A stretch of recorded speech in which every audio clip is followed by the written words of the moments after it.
Señor rector, señor vicerrector, autoridades de la universidad, señora procuradora, señora defensora general, señora directora de la escuela, amigas, amigos todos. Creo que abrir la actividad docente de una carrera de especialización en magistratura, por un lado es una responsabilidad, pero por otro lado me provoca una profunda y sincera alegría. De modo que, ante todo, quiero felicitar a los ministerios públicos por esta iniciativa y quiero felicitar a las autoridades de la Universidad Nacional de La Matanza por haber acogido la iniciativa. Quisiera, si me lo permiten, que estas primeras palabras en público me permitieran sincerar que desde ayer me siento un poco triste porque desapareció una amiga y quería recordar su nombre. Una luchadora por los derechos humanos de Córdoba, la doctora María Alba Martínez.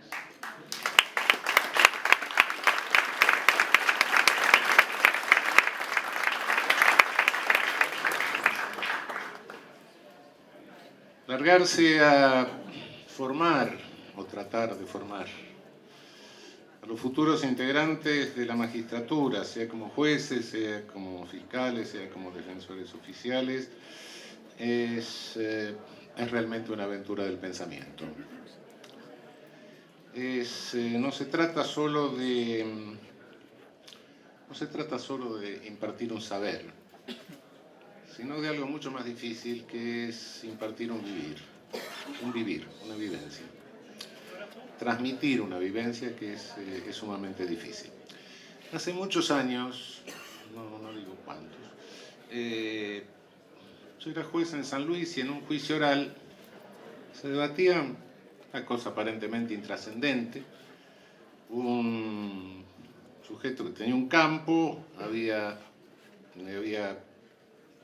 hecho un contrato de mediería con alguien para que sembrara el campo, le había facilitado las herramientas, el otro no pudo sembrar el campo, no sabía cómo volverse, no tenía, la familia estaba muriendo de hambre, vendió las herramientas, 173, inciso segundo, llegó ahí, no sabíamos si era estado de necesidad, etc. Y un testigo, otro paisano de ahí de la zona, le preguntamos, pero este señor era un vago, no, ¿qué pasaba?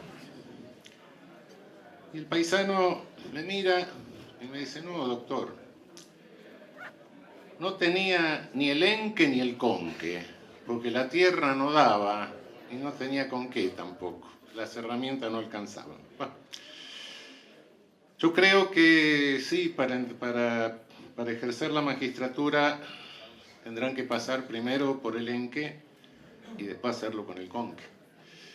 El enque es claramente superar un concurso.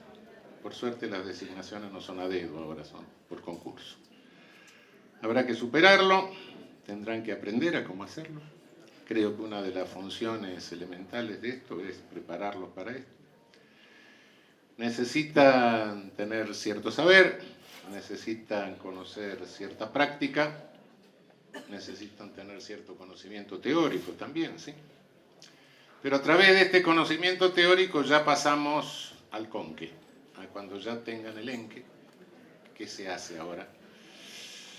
¿Con qué se desempeña la función? ¿Con qué hay que resolver? Doctrina, jurisprudencia, lógica. Va a haber una maraña que todos sabemos de elaboraciones finísimas. Hay que conocerlas, hay que introducirse en ellas, en los vericuetos. Pero ahí está una trampa de la lógica, ¿no? Una trampa que nos hace enamorar a veces de la vinculación lógica de conceptos y nos creemos que la lógica es ontología, ¿no? La lógica es lógica, no es ontología. El ser es otra cosa. Los conceptos jurídicos que van a encontrar en esa maraña y que van a tener que ir cada vez profundizando, si es que tienen vocación, esos conceptos jurídicos no son neutros. es necesario conocer su genealogía conceptual. ¿Dónde nacen? ¿Para qué nacieron? ¿Qué función cumplieron en cada contexto? Sentenciar o dictaminar o defender no es solo manejar una técnica. Se necesita mucho más. Para evaluar el sentido, la genealogía de cada concepto, su funcionalidad, se necesitan conocimientos más amplios. Conocer la historia, conocer la dinámica del poder, conocer los contextos ideológicos, saber en cuál se ubica cada cosa, y en medio de toda esa varaunda mantener coherencia no es fácil, es difícil. Lo que estoy diciendo hasta ahora parece bastante abstracto, pero si lo bajamos a la realidad y a la historia, vamos a ver rápidamente que es demasiado concreto. Cuando hay que demostrar algo, creo que lo mejor que se puede hacer es irse a algo lejano, ¿no? Porque lo cercano, como estamos envueltos en ello, no lo percibimos. Normalmente no nos damos cuenta de lo que pasa en nuestro rostro si no nos miramos al espejo. Y ejemplos lejanos abundan.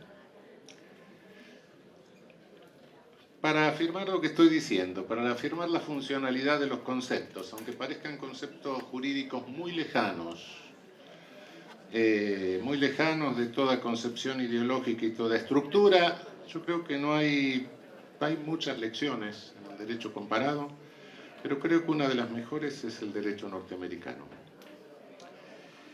El derecho norteamericano es aleccionador, sobre todo si nos vamos más lejos, si nos vamos al tránsito de la dinámica jurídica de Estados Unidos de la segunda mitad del siglo XIX, después de la Guerra de Secesión, hasta las primeras décadas del siglo pasado. En la posguerra civil había una concepción, fue entronizándose una concepción muy ortodoxa, clásica, como la llaman históricamente ellos, de un derecho y de un Estado neutros. Un derecho separado totalmente de la política, un derecho que no tenía nada que ver con la política. Solo se basaba en un principio de derecho natural, fundamentalmente basado en la garantía de libertad, en la garantía de propiedad, en la garantía de igualdad.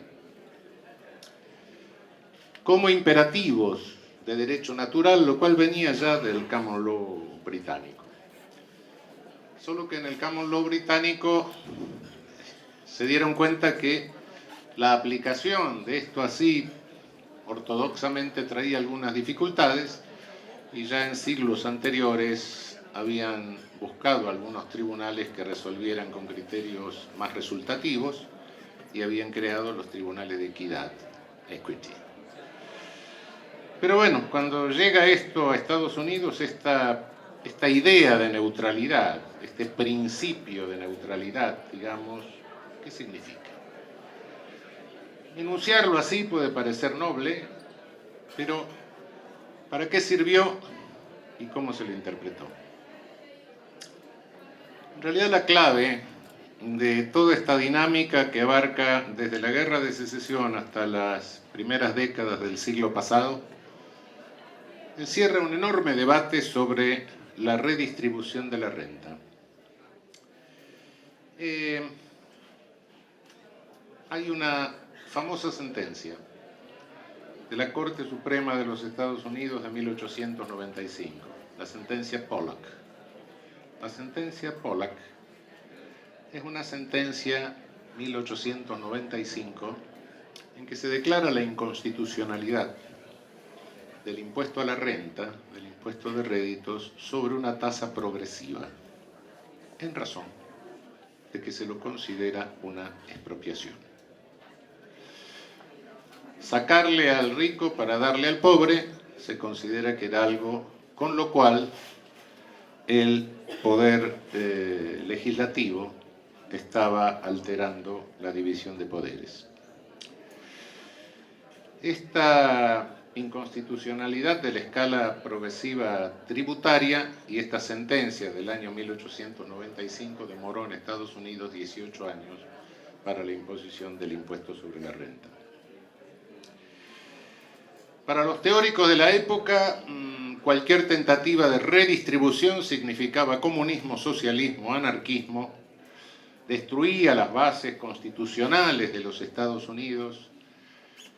Lógicamente, favorecer esto iba a hacer que las mayorías, que eran más carenciadas, votaran gobiernos que cada vez redistribuirían más. Esto destruiría a las clases progresistas, que eran las clases que detentaban la hegemonía y la dinámica de la economía, y esto iba a llevar a la catástrofe total por vía de un populismo insoportable. Teóricos de la época que decían esto claramente, expresamente: John Taylor, Cooley, etc. El temor a la mayoría, el temor a la dictadura de la mayoría, el temor a la redistribución. Pero no era una cuestión solo de taxation, no, era una cuestión de que había que cerrar todos los caminos para evitar que por cualquier otro atajo se procediera a cualquier tentativa de redistribución más equitativa. Y todos los caminos jurídicos fueron tratando de obturarse, y uno era el campo del poder de policía. Poder de policía sobre salud, poder de policía sobre moralidad, sobre seguridad. No se negaba el poder de policía del Estado, pero cuidado que ese poder de policía no se usase como un mecanismo de redistribución. Y aquí realmente se marcó el límite que determinó que haya una reacción en el pensamiento jurídico, porque se llegó con una sentencia de 1905 a una situación prácticamente límite o casi escandalosa. De lo que se estaba tratando era de que de cualquier manera el derecho público, a través del derecho de policía, no limitase el ámbito del derecho privado y de la absoluta libertad de contratación. Fue la sentencia Lochner contra New York de 1905, que resolvió, bueno, resolvió la inconstitucionalidad de una ley que limitaba a 60 horas de trabajo a los trabajadores de los hornos. Se reconocía que sí, el trabajo en los hornos era un trabajo insalubre, pero el poder de policía no podía meterse en eso porque limitaba la libertad de contratación. Y de reconocer la constitucionalidad de esa ley, lo que se estaba haciendo era abrir la puerta para que el poder de policía se fuese metiendo en otros ámbitos. De modo que, pese a reconocer que los trabajadores se iban a morir, no se admitió que se abriese esta posibilidad por parte de los poderes democráticos. La libertad contractual era sagrada y se la distinguía nítidamente del derecho de daños, del tort. Pero cuidado, cuidado con el derecho de daños también. Cuidado que el derecho de daños no se convirtiera en una vía de redistribución. Y comenzó con las empresas ferroviarias. La responsabilidad por causación, por causalidad, la responsabilidad objetiva había que limitarla, porque de lo contrario las empresas ferroviarias tendrían grandes pérdidas. Había que limitar la causalidad en el tort, el derecho de daños. Entonces empezó a inventar las teorías de la causalidad limitada, la primera, la determinante, etc., hasta que se llegó a algunos absurdos, como decir, bueno, la empresa ferroviaria responde por el incendio de la casa que está al lado de la vía, pero porque el incendio se trasladó a otra que está más allá, no, esa que está más allá no responde. Es decir, todas las teorías de limitación de responsabilidad objetiva y limitar la responsabilidad de la persona jurídica a la negligence, a la culpa, a la negligencia, responden básicamente en aquel momento a esta idea. Esfuerzos limitadores de la causalidad. El otro aspecto, la responsabilidad por los actos de los dependientes.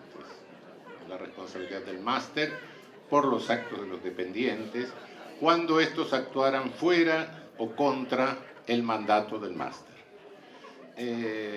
Solo se admitía en el límite del contrato que vinculaba al dependiente con el máster, no cuando éste actuaba al margen del contrato. Todo esto y fundamentalmente la sentencia Lochner llevó a una reacción teórica y fue Pound en 1909 con un artículo donde marca la rebelión de lo que eran la nueva generación de juristas respecto de esta concepción del derecho. Lo primero que se había visto era que había contratos, sí, pero el contrato concebido como un acuerdo de voluntades, como un acuerdo de mentes, como una coincidencia de mentes, el concepto subjetivista o voluntarista del contrato, chocaba con ciertos contratos en que no parecía haber un acuerdo de esta naturaleza, contratos de adhesión, etc. Entonces estaba por venir abajo la teoría voluntarista del contrato y aparece un señor Kipper que dice, no, cuidado, no, hay cuasi contratos y hay contratos. La teoría voluntarista se mantiene en los contratos, en los cuasi contratos. Y aquí comienza realmente el movimiento a través de la teoría del contrato hacia un objetivismo, hacia la objetivación de la voluntad. A partir de eso viene Holmes, a partir de esto se revierte toda la concepción del contrato que había hasta ese momento, se empieza a archivar la teoría subjetivista o voluntarista y el derecho contractual se va acercando al derecho de daños, al tort law. Y así va a seguir la historia, claro. Así va a seguir, vamos a llegar a 1930, vamos a tener todo el problema de los trusts, de la ley antitrust, etc. Bueno, todo lo que sabemos. Todo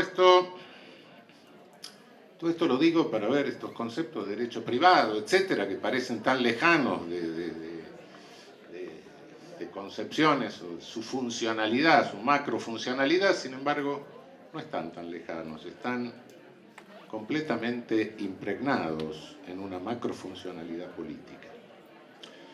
Nada es ingenuo en este ámbito y fundamentalmente lo es, todo está en alguna medida más o menos vinculado a los problemas de redistribución de renta.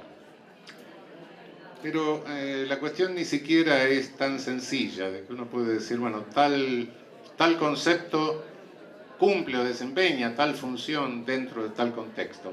No, porque los conceptos viajan, los tomamos, se trasladan. Y un mismo concepto, una misma doctrina, una misma construcción jurídica, cobra distintos sentidos funcionales según el contexto en que opera.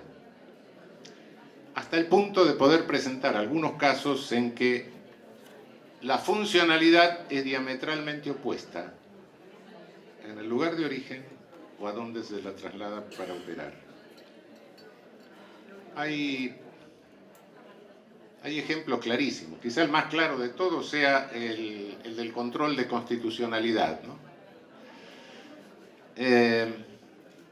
La Constitución alemana de Weimar, en 1919, la Weimarer Grundgesetz, no establecía, no facultaba al control de constitucionalidad. Pero por la década del 20, el Reichsgericht, que es el Tribunal de Casación, no de control de constitucionalidad, dijo, lo que no está prohibido está permitido.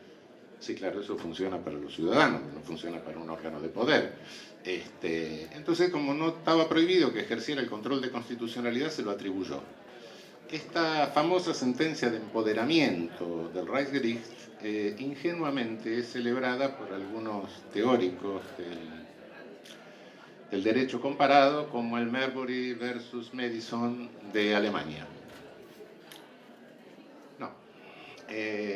¿Por qué el Reichsgericht hizo eso en el medio de la República de Weimar? Porque quería declarar inconstitucionales las leyes laborales y las leyes sociales que estaba dictando la socialdemocracia que gobernaba Weimar. De modo que, cuidado con un mismo concepto trasladado a otro contexto. El amparo mexicano, Constitución mexicana liberal desde el siglo XIX, después lo refuerza la Carta de Querétaro de 1917. Sí, realmente es, bueno, a través de la Constitución del 17 es un control de la justicia federal sobre las sentencias de los tribunales provinciales, de los tribunales de los estados, muchos de los cuales estaban en manos de verdaderos caciques. Entonces era una garantía federal respecto de lo que podían hacer los dependientes de esos caciques vestidos de justicia provincial o de justicia estadual. Se desarrolla el amparo en teoría general, ni siquiera el habeas corpus queda dentro del amparo como forma de amparo de libertad, amparo en materia de trabajo, amparo en materia de tierras, amparo en materia agrícola, etc. Este instituto generoso y de creación regional, ¿cómo aparece entre nosotros? ¿Y contra quién? Aparece, y por una Corte Suprema de facto, contra los obreros, que no se retiraban de una fábrica sin hacer nada, simplemente se quedaban, había que sacarlos. Así nace nuestro amparo. Contextos distintos, instituciones similares, cobran sentidos o significados distintos. Nada es inocente en la conceptualización jurídica. Nada se crea porque sí, pese a que los que a veces lo crean están convencidos que es porque sí. ¿Sí? Ellos se convencen que es una gran creación porque sí, pero después esa creación puede ser o aceptada y aplaudida o rechazada frontalmente según la funcionalidad que tenga para el grupo que la acepta, la empuja o la rechaza. Pese a que la haya creado, sí, siga pensando que es ingenua y que es neutra. Yo no soy civilista, no tengo el fino sentido del cultor del derecho privado para seguir las alternativas de nuestro derecho civil, de nuestro derecho mercantil, pero algo que me toca de cerca es lo penal y la dinámica que cumplieron conceptos jurídicos en materia penal en nuestro medio, y no me voy a referir a cosas actuales, sino me voy a parar algunas décadas antes. Es muy ilustrativo. Hace 100 años, yo creo que no se había escuchado en la Argentina ningún autor alemán. Reinaba el positivismo criminológico italiano. Ferri había venido 2 veces al país, se había peleado con Juan B. Justo, el socialismo, no sé qué. Todo esto, él era socialista todavía, no había terminado siendo senador fascista. Y acá reinaba el positivismo peligrosista, y reinó casi sin objeción hasta fines de la década del 30, donde empezó a tener algunas resistencias. Realmente fue la primera vez en que la ideología penal dominante en la academia coincidía con la ideología de la república oligárquica. Era el esquema spenceriano, fundamentalmente, el racismo spenceriano, que llevaba a la coincidencia de ambos segmentos. Cuando alguien dijo que la magistratura eran los primos pobres de la oligarquía, creo que en algún sentido tenía razón, e ideológicamente también. Bueno, entramos en crisis, entran en crisis las repúblicas oligárquicas en América Latina, empieza con la guerra civil trágica de México de 1910, después cada uno de nuestros países fue siguiendo. Entra en crisis la filosofía positivista, ya es insostenible, hasta la misma base de causalidad newtoniana entra en crisis en las ciencias duras, la misma física.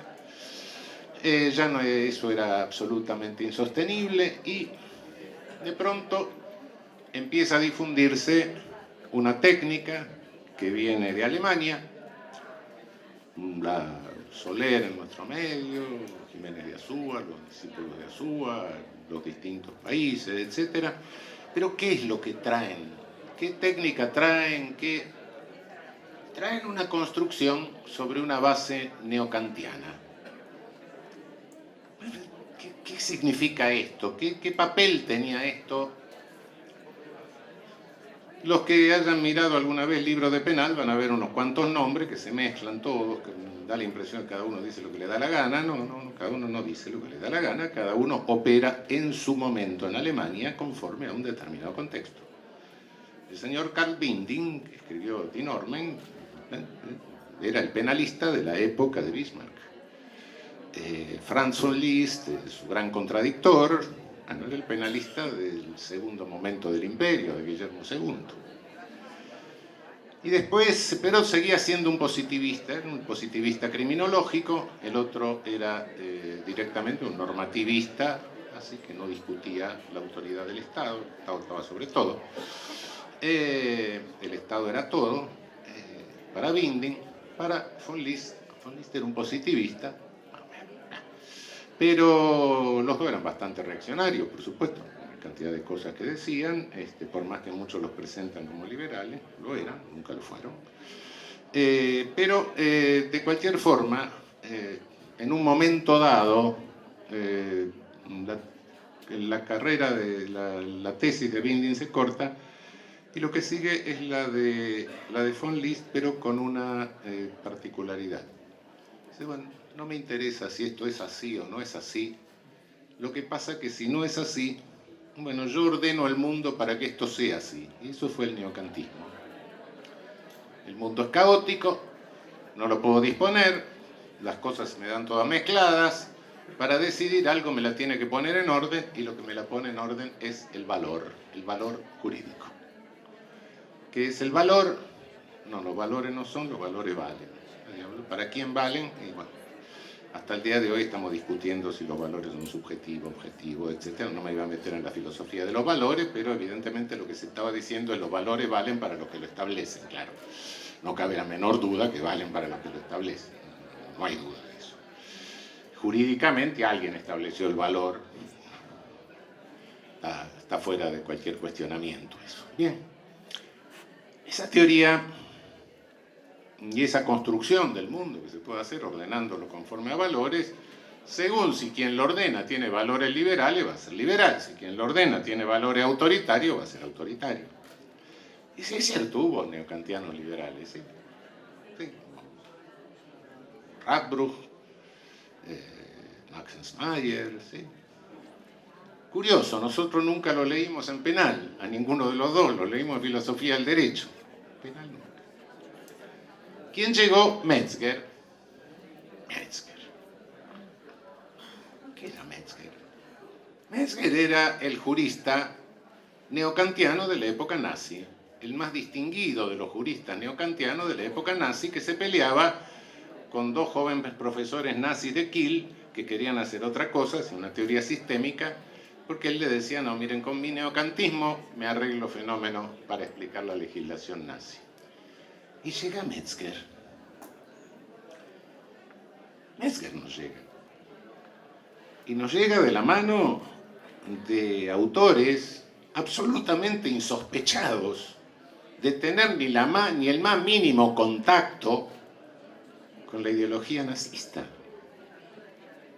Insólito. ¿Quién trae a Metzger? Exiliados republicanos españoles que continuaron toda su vida siéndolo, murieron siéndolo. Nombres que son incuestionables en ese sentido. ¿Quién traduce a Metzger en la Argentina? El manual de Metzger lo traduce un judío italiano expulsado de la Universidad de Módena. ¿Pero qué es esto? ¿Qué pasa? Sí, se trasladó algo que respondía a una determinada concepción en su origen, se lo trae vestido de ciencia era la ciencia objetiva, llega aquí y claro, acá había una lucha contra el tenebroso positivismo. Era lo que luchaba contra el positivismo, era progresista, era avanzado. Cobra otro sentido. Y se crea la idea de que todas esas categorías del neocantismo son las que por sí mismos garantizan un derecho penal de garantía liberal. A tal punto se crea esta idea en nuestra región latinoamericana que se quiso hacer un código único consagrando esas ideas.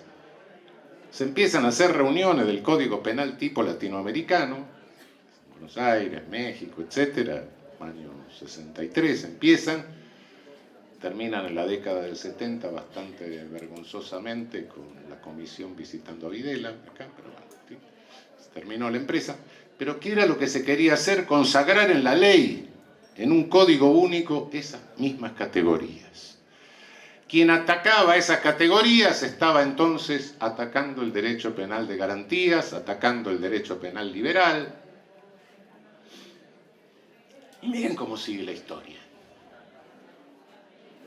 Ya en la posguerra europea había un movimiento contrario a la metodología neocantiana, que decía, no, un momento, el mundo no es un caos, el mundo está más o menos ordenado.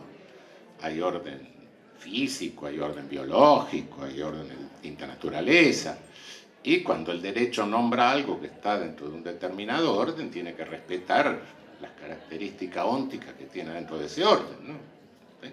Que la vaca no es la vaca jurídica, una vaca zoológica, no, una piedra, mineral. Si ignoro el ser, lo ontológico de la cosa, bueno, la norma va a dar en cualquier lado, ¿no? Va a regular otra cosa. Señor, usted sí puede construir conceptos jurídicos distintos de los conceptos reales, puede hacer la vaca jurídica, ¿no? Se lo permite, por supuesto, no está prohibido. Lo que pasa es que ese derecho no va a tener eficacia. Y a partir de ahí se construye una nueva teorización, etcétera, que responde a ideológicamente, corresponde a la reconstrucción de la República Federal Alemana, al establecimiento del Tribunal Constitucional Alemán, más o menos a un renacimiento de todo un pensamiento que trataba de ponerle algún límite al legislador, dentro del cual estaban algunos resurgimientos del derecho natural, etcétera, pero otros más modestos que decían, no, bueno, cuidado, hay un respeto óntico simplemente para que el derecho tenga eficacia. Y es la Alemania de Konrad Adenauer, no es otra cosa.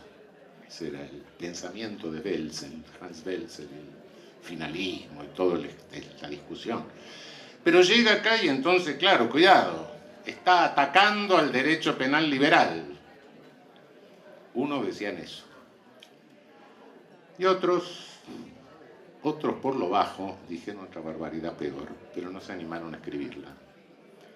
Dijeron que habría paso al marxismo y que era una teoría de fondo marxista. Por supuesto, sabían que algo que nace en el contexto de Konrad Adenauer no puede ser marxista, claro, pero bueno. Y por eso, bueno, tonto no eran, no lo escribían. No hubo ningún autor respetable argentino que lo haya escrito. Encontraron un muñeco de ventrílocuo del otro lado del Río de la Plata. Y bueno, le dieron un diploma de doctor honoris causa de la Universidad de Buenos Aires, intervenida, claro, y él le dio a alguno de lo que decía esto, un diploma de la Universidad de la República también intervenida.